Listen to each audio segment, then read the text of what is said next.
You are listening to the Disney Dream Girls, an unofficial Disney Theme Parks podcast, and this is show number 374 for, well, it could be released on Sunday the 15th of August or it could be Monday the 16th. It just depends how quick I get that editing done. Where dreams begin.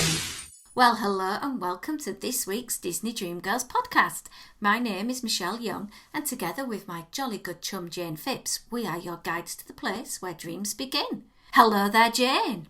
Hello there, Michelle. Are we all right this week? Have we survived the camping? I have survived. I don't know if my toe did. My toe went one way and the ground was the other way, and it sort of bent a sort of 225 degrees in the wrong way and went a wonderful shade of purple. But it's doing okay, thank you very much for a toe inquiry. And I survived the camping, and to celebrate surviving the camping, I thought, well, let's release an unexpected bumper show 374, and we have with us people from all over the globe. In fact, we are covering virtually everywhere apart from the Far East, because from the wonderful Canada, waving the Canadian flag, we have Deborah Wolfe. Hello there, Deborah. Hello, good to be here. And then, this is a complicated one, because currently she's in Germany, but she originates from Boston in the USA. So technically she is an American, but an American in Germany. Hello, Kathryn. Hi, thank you for having me.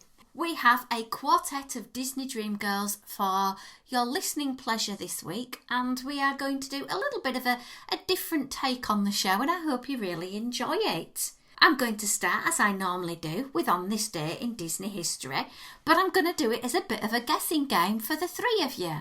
Oh, thanks, Michelle. Oh, word. So, I'm going to start with, the theory is I will get myself sorted and get this show edited and out for the 15th of August, but can anybody have a guess on this day in Disney history what happened on the 15th of August 1843? Jayne? Somebody was born. No. Oh. Deborah? Some kind of a book was written. No. Kathryn? Did someone get married? No. I'm going to do that really good klaxon all British game show people will know. And basically, it saw the opening of Tivoli Gardens in Copenhagen, Denmark. Oh. Okay. And it is cited as the second oldest still operating amusement park in the world. Can anybody guess what year Walt Disney made his first visit? Let's try Jayne again. First visit, 1950. Nope. Deborah? I was thinking much earlier than that. 1937. No. Kathryn? Oh, I don't even get a hint, like higher, lower. Welcome to Jayne's world, where I'm horrible and cruel and put her on the spot. 1932. It was actually 1951. Oh.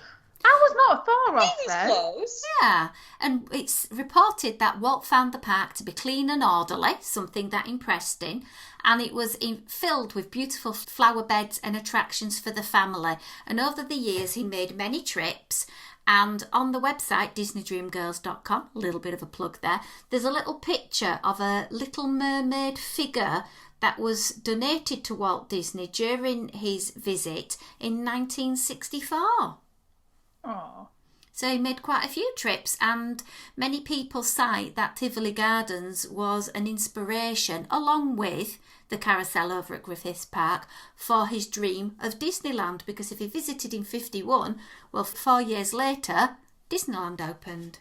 I'll have to add Tivoli Gardens to my bucket list then now. We shall. I'm adding us together so that we make sure you go on all those scary rides. Yeah, because there's not going to be scary rides there, surely. Yeah. Sounds too refined. Oh, there are some scaries. I saw some pictures. Oh, okay. 2011, a much-loved Disney classic attraction reopened. Kathryn, what attraction do you think it was? Oh, goodness. God, I am totally blanking. Is it... What is it? It used to be 1,000 Leagues Under the Sea. Now it's the Nemo boats? Nope, that's not the one. Let's try Deborah. I have the question again, please? In 2011, what much-loved Disney attraction reopened? There was no hints as to where it is? Nope. Oh, that's helpful. Welcome to my world, Deborah. So 2011, I am just going to take a flyer and say Space Mountain.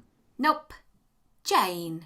Tiki rooms. You see, this is why I went to Jayne last, because I thought she'd know this. It was Walt Disney's Enchanted Tiki Room reopened following a fire earlier in the year in January. Can I just say how I knew this? Because I know you've seen this, Michelle. Over on the Disney Dream Girls podcast family page, I've posted some photos today as we record of my very first day in the Magic Kingdom ever. And I'd scanned these in just this afternoon, and I scanned in a couple of photos that were taken of the tiki rooms, and I actually went and double checked to see what they were called at the time that I visited. And when I visited in 1991, it was still known as a Tropical Serenade. Mm-hmm. And obviously doing my little bit of research, when you mentioned 2011, I thought, I'm sure that's when it changed over. So it was very fortunate on my behalf that I'd done a bit of unbeknownst research this afternoon to back up my photographs, and it just timed itself perfectly. Well done, Jayne. And an interesting fact, the roof of the Enchanted Tiki Room looks like it's made out of straw. It's actually very fine pieces of metal to make it a little bit more hardy towards lightning strikes and fire. Good idea. So, last piece of On This Day in Disney History, and I'm popping on to the 16th, and I'm going to 1916, and a lady called Gloria Blondell was born.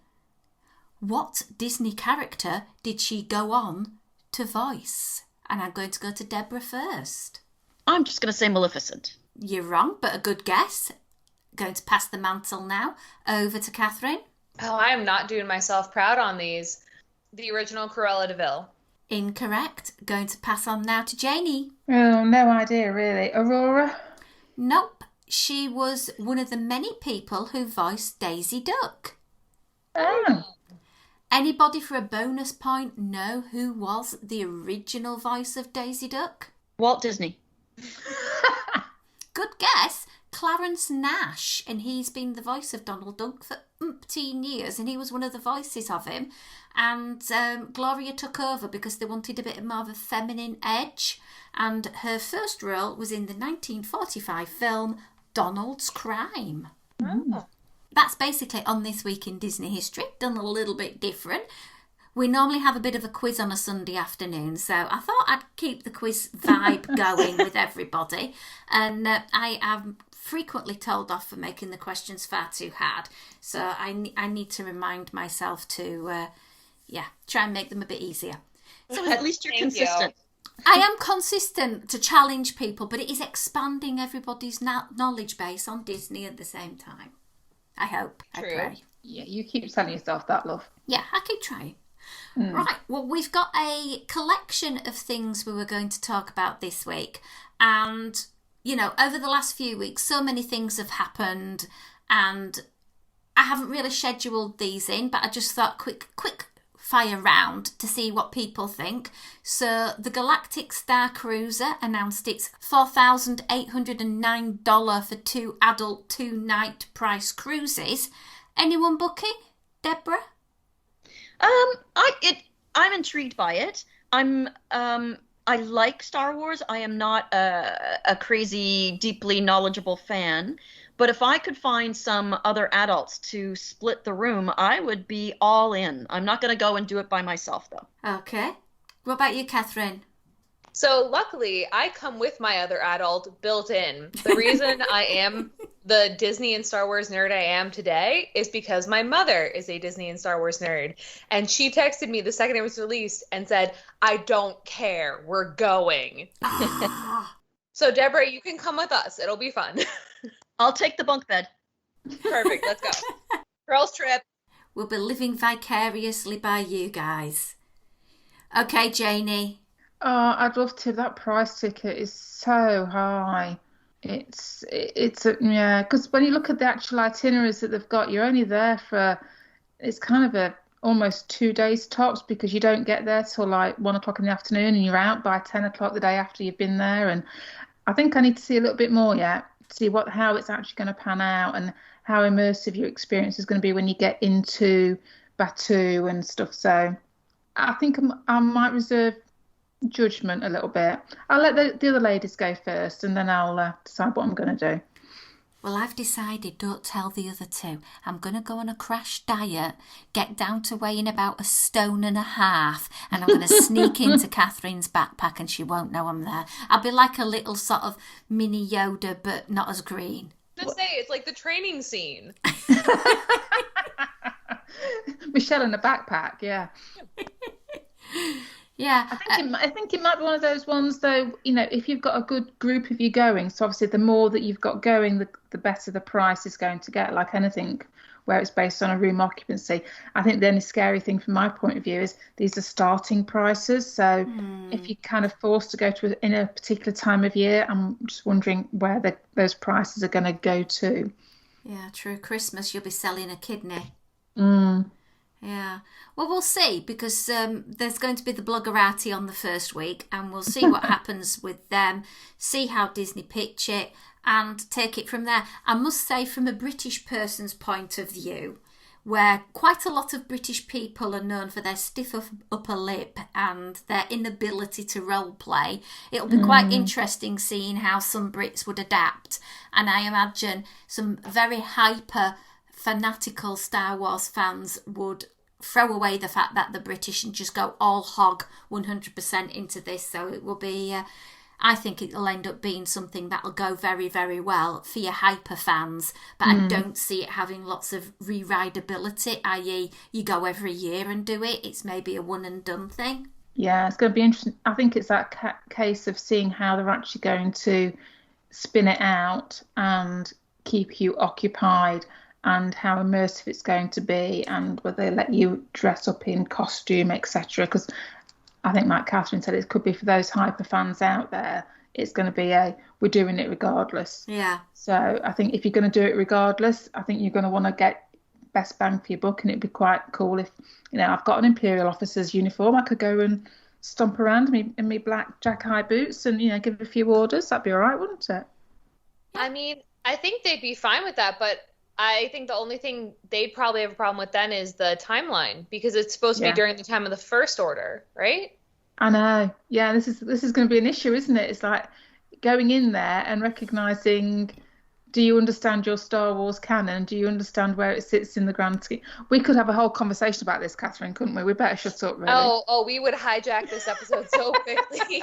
Go right back to the conversation we were having before. Pause. It's Disney Dream, not Star Wars Dream. Sorry. Disney owns Star Wars. True. And I can dream about going on this cruiser. Although Disney owns Simpsons, and I think I'd probably enjoy a Simpsons Galactic Star Cruiser a lot more fun, because Homer and me having a belching competition just sounds so much fun. Image in my head now.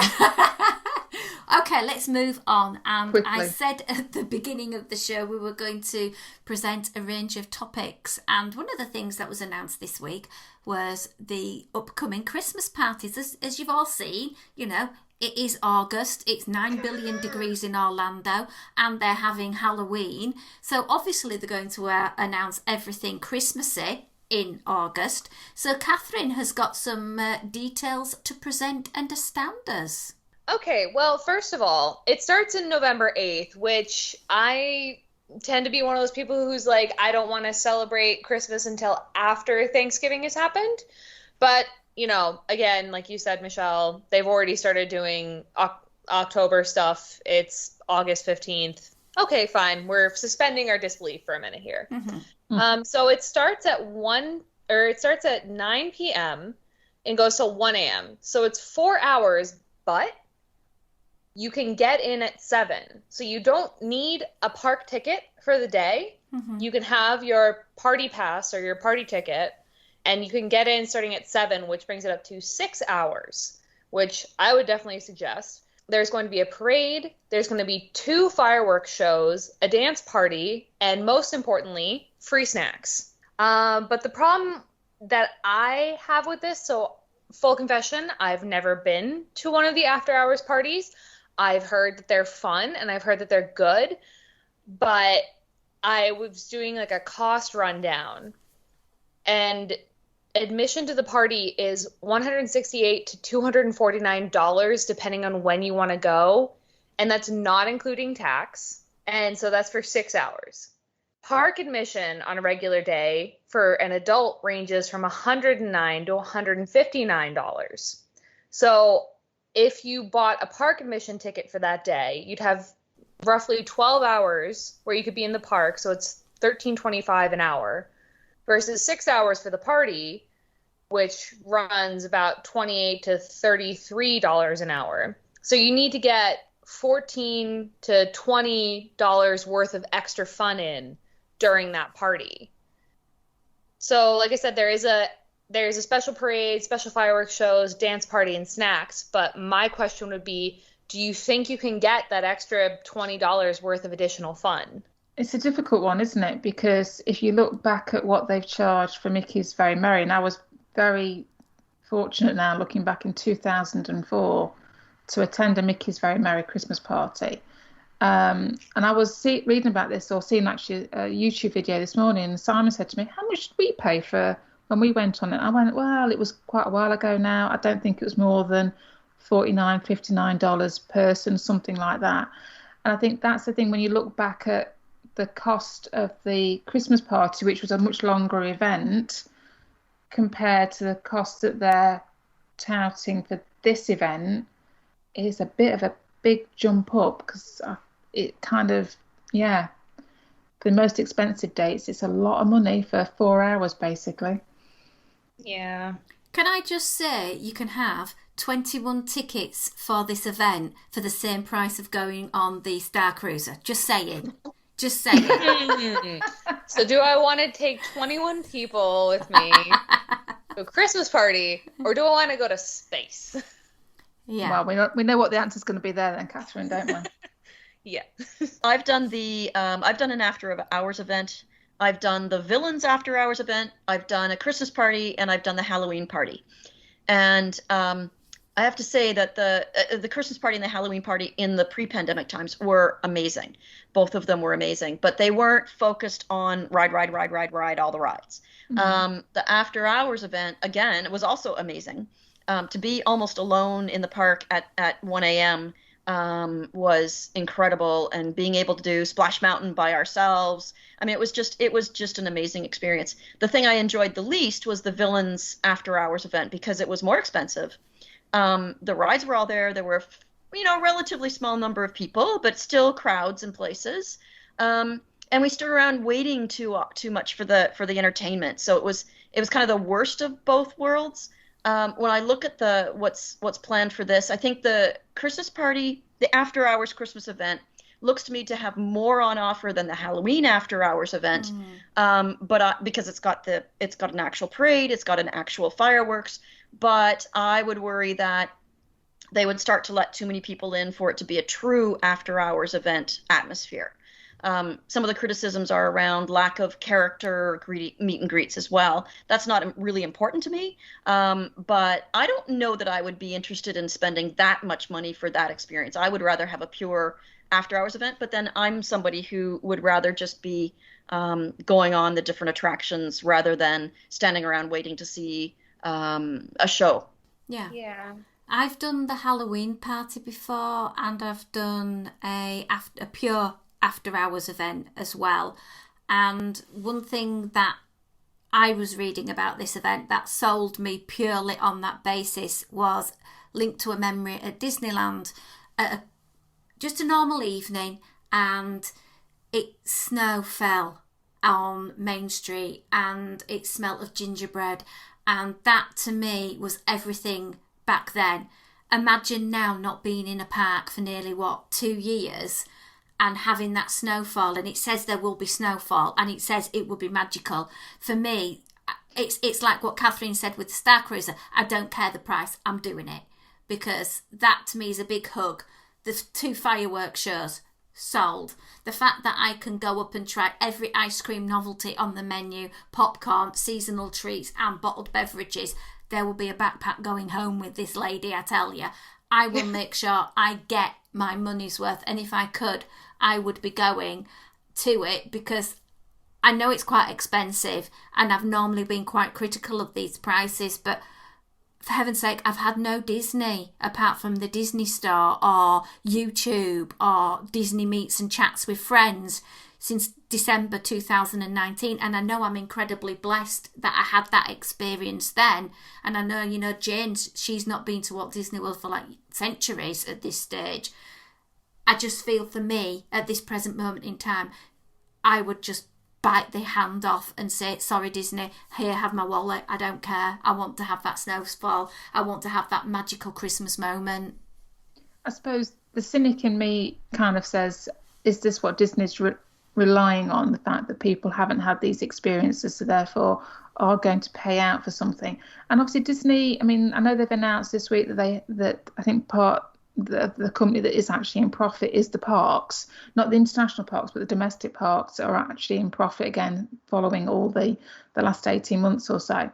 Obviously this will be a good opportunity to make moolah quite quickly for them, if they're going to tie into those people like yourself, Michelle, that are desperate to get back and have an experience of some kind or another. So perhaps the interesting thing will be to watch prices post-pandemic and just see whether or not this is going to be the way it's going to be for the future, or whether or not they'll bring them back down again in subsequent years. That might be the interesting tell out of all of this. Yeah, all very interesting points. Thank you for bringing that topic to our attention, Kathryn. And I think we're going to head over now to Deborah with some bizarre talking food on the Disney Dreamgirls. Talk of the Space Restaurant 220. Yes, so the Space Restaurant 220 is a new restaurant being planned for Epcot. So 220 is located back by the Mission Space Pavilion. It is going to be a restaurant where you think that you're in space. So sort of riffing off one of the old ride experiences that used to be in Epcot, taking an elevator into this restaurant that has no actual windows but appears to be looking out over space. I've read that it's going to be in a bit of the vein of the Coral Reef, where you're sitting in tiered locations where you can see out these windows.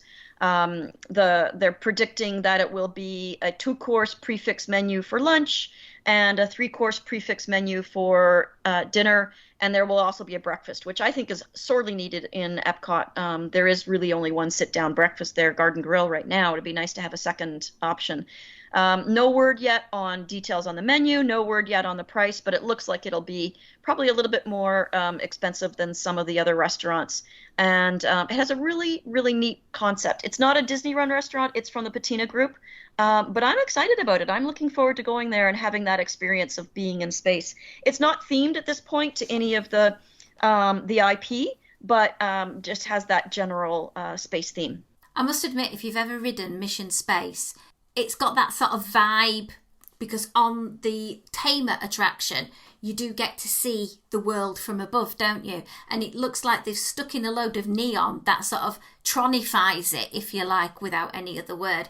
And it's all very blue with neons and big panelled windows.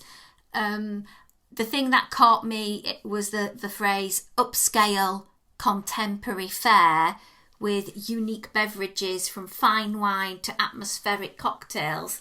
I'm imagining your 2-course fixed price lunch will be probably upward of $45, with dinner maybe probably pushing towards $80, $90 for your 3-course.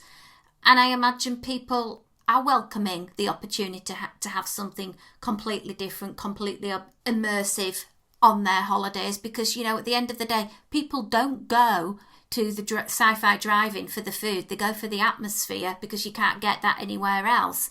So, especially here in the UK anyway.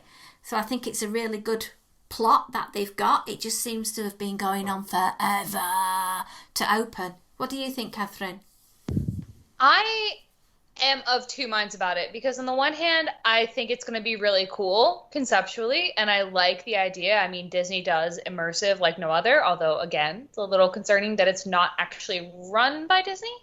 But I think it's going to sound cool. My one concern is if you're going for lunch and they want it to be upscale, usually by Disney standards, that means you have to dress a little nicer, which, you know, if you're going in July or August, it's going to be toasty. So I just would hope that everything's fine there. But I don't know. I mean, I think for me, it's more important about seeing the menu. It's one of those things where I feel it's probably going to be those, well, you have to try it at least once. But if the menu isn't interesting, or if it's not good, you know, what's the, not re-rideability, but revisitability for the, you know, is it just going to be like, oh, a novel do it once thing, or is it going to be a, oh my God, I love that place, let's go back? True. Jayne? Yeah, it's going to be interesting, isn't it? Because if it's going to be this fixed price menu, they're going to have to be changing it up pretty regular, as Kathryn said, to give you a reason for going back. I did actually catch a little bit of the video, because I think the Disney Parks blog, perhaps, or whoever it was, or an Imagineer released a bit of a TikTok-y type video of him actually going up into the restaurant, and it did look quite cool, actually. It reminded me of the old elevators that used to get in the Seas Pavilion, where you didn't know whether you're going up or down type of fare to get from going into the spaceport or whatever it is that they're going to call it. So it looks really cool, looks really interesting. Again, interesting what price point they're coming out with it. Just nice to have somewhere else to put on your perhaps bucket list of different places to go and eat. So yeah, I'm intrigued by it. It's going to be, it looks a business anyway at the moment. So, and it's, like you said, Michelle, it's been a long time coming, because this has been one of those that's been put off, and it finally looks like it's here to coincide with the 50th celebrations, isn't it? Yeah. And very curious that Disney are now starting to utilise TikTok quite a lot. Thought that was quite an interesting point to see that they are putting out sneak peeks on that platform rather than just the traditional media, which is, you know, moving further forward and being very savvy on Disney's part. Okay, we have done Christmas parties, we have done the space. Jayne, I think you've got some news on how we can all win an amazing cruise. Yes, we can all win an amazing cruise, Michelle. Yay, I like free. Yeah, well, you might not like it by the time I finish, love. That's all I'm going to say. So this is a chance to win a cruise on the Disney Wish, which obviously is the newest ship coming from a Disney cruise line near you anytime soon. The problem with this is that you have to enter the Disney Movie Insiders Enchanted Cruise sweepstakes. All right, I've got it up on the old Tinterweb now. I'm sure you have, Michelle. And if you enter on the aforementioned Disney Movie Insiders Enchanted Cruise sweepstakes, couldn't make it any longer, you can win a 3-night Disney Cruise Line vacation for 4 to the Bahamas. Loving the sound of that.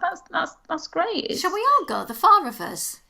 Oh, we could. Yeah. Star Wars. Girls trip.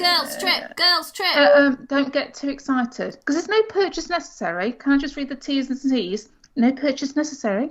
This is open to Disney Movie Insiders members, so we've got to become a member of the Disney Movie Insiders, whatever that is, who are legal residents of the 50 United States.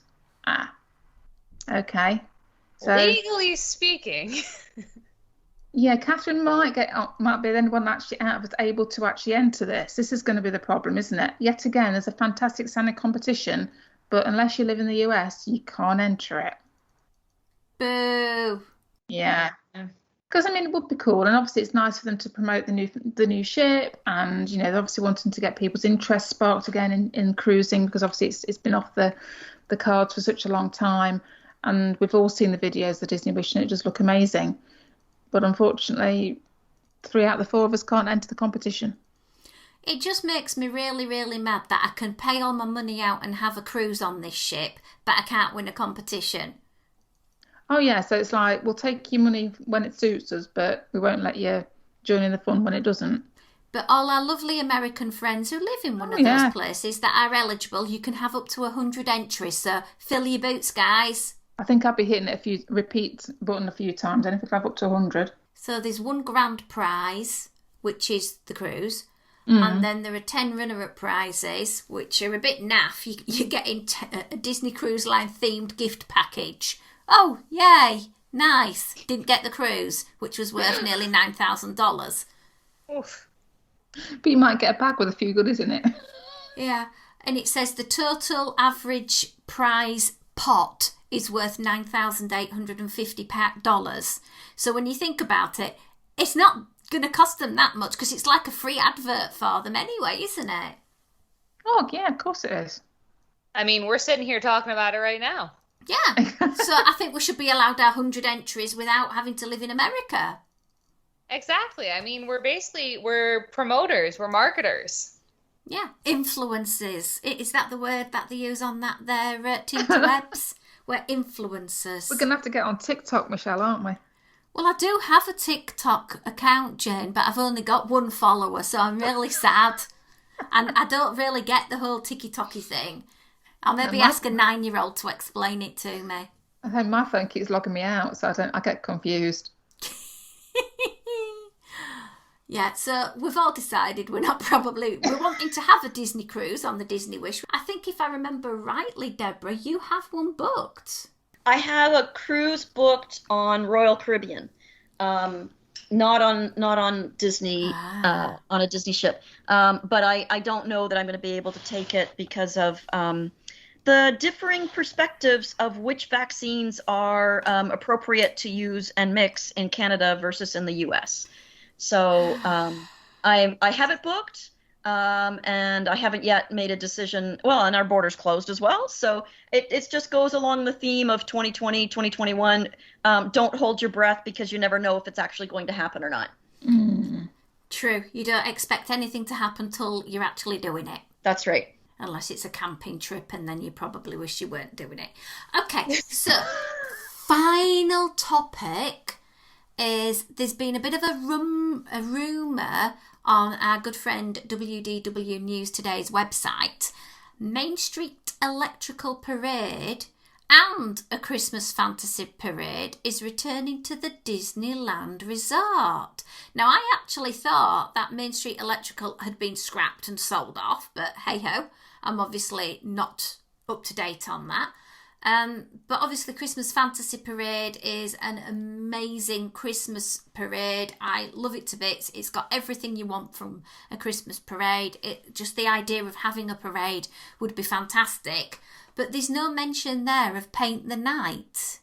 So that makes me think, hang on a minute, who's 50 this year? Who hasn't got a parade? Where could Paint the Night be suddenly being transported to?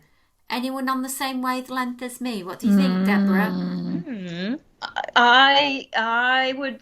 I'm not a big parade person, but I love to see it, and I think the energy it adds to a park is amazing. So that would be wonderful. But I think the issues that Disney World are facing are around staffing, and I think the parades take a lot of staffing. True, you're right. They can't open all the eateries, let alone run parades. So yeah. What about you, Kathryn? I agree. I'm not a huge parade person personally, but for example, not last year now, in 2020, I went with a friend who'd never been to Disney, and she thought it was just the most fabulous thing. It's like, oh, if you just stand somewhere long enough, something amazing will happen. So I think parades do add a lot, and I've heard a lot of people saying, oh, I don't want to go back to the parks until parades are back, and this is back and that's back. But I understand also, I mean, like Deborah was saying, you need people to make the magic happen, which is what we all love so much about Disney cast members, is that they're what make the magic happen. But, there's a lot of good reasons to maybe not want to be working in a theme park with, thousands and thousands of people all around you all the time right now, Yeah. Final soundbite from you, Miss Jane?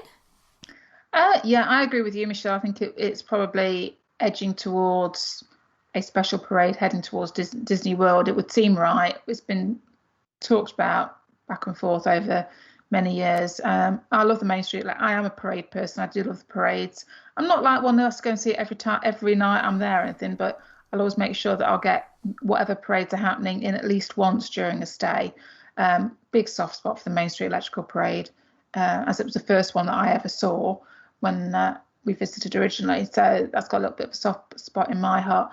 But I think, yeah, it would if you're going to put 2 and 2 together and get 75, then yes, I think the fact that they're talking about Main Street Electrical at Disneyland, it kind of feels right that what's going to happen to Paint the Night, that must surely be moving to Disney World. And I'm Or up they're for making it. a new one. Oh, I can't. They like to recycle. So I would suspect they'll move one from one coast to the other, as they've done it the other way around in the past before. And I think because I hear what you guys are saying about, you know, the amount of staff that are needed, I'd be very surprised if for the 50th they didn't have some sort of parades up and running. It would seem, I don't know. I know times are different and we have to accept that.